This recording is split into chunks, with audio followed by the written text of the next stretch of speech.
Nagpapasalamat ako dahil may ganitong opportunity para sa mga young agripreneurs. Nagpapasalamat din ako dahil isa ako sa mga napili nung YFC 2023.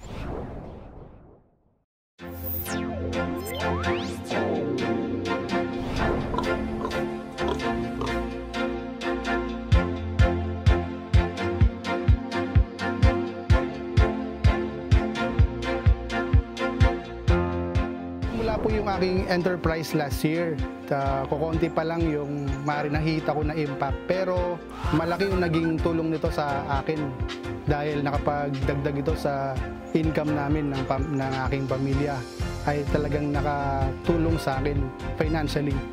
At hindi lamang financially pero nagkaroon din ng naging daan to para ma-inspire ko din yung mga kabataan dito sa aming barangay.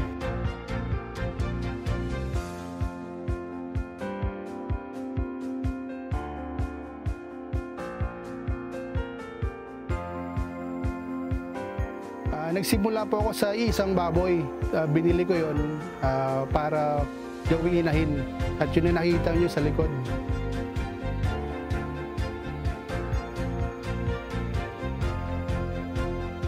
Meron akong tatlong inalaga ang maliit na baboy at ngayon hinihintay ko na lang itong mga anak para sa susunod na cycle ay sila na yung aking may palaki at may benta. Sa aking unang cycle, meron ako inalagaang 10 baboy at nagkaroon ako doon ng net income na nasa 14,000 pesos. At itong aking second cycle ngayon ay inaasahan ko na ako ay makapag-dispose ng mga 15 heads.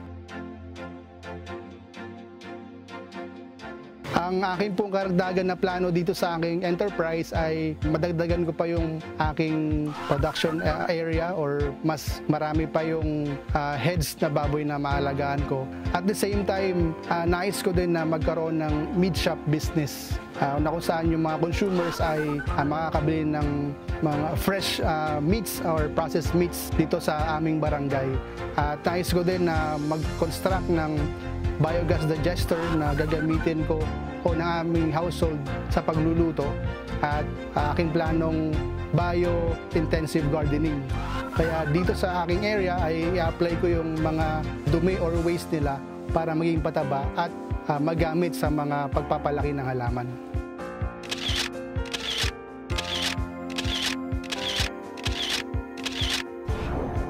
At nagpapasalamat po ako sa Diyos kako ay binayaan ng ganitong business. Nagpapasalamat po ako sa Department of Agriculture, Mimaropa at sa AMAD.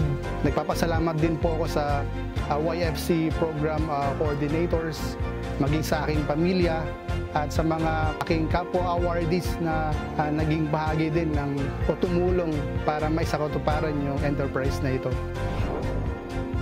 Yan sa mga kapwa ko kabataan na mayroong nais or may hilig sa agriculture, kayo po ay aking hinikayat na sumali dito sa YFC Challenge 2024 sa susunod na taon pa dahil malaki ang may tutulong nito para maisakatuparan yung iyong agri-enterprise. Kaya sali na!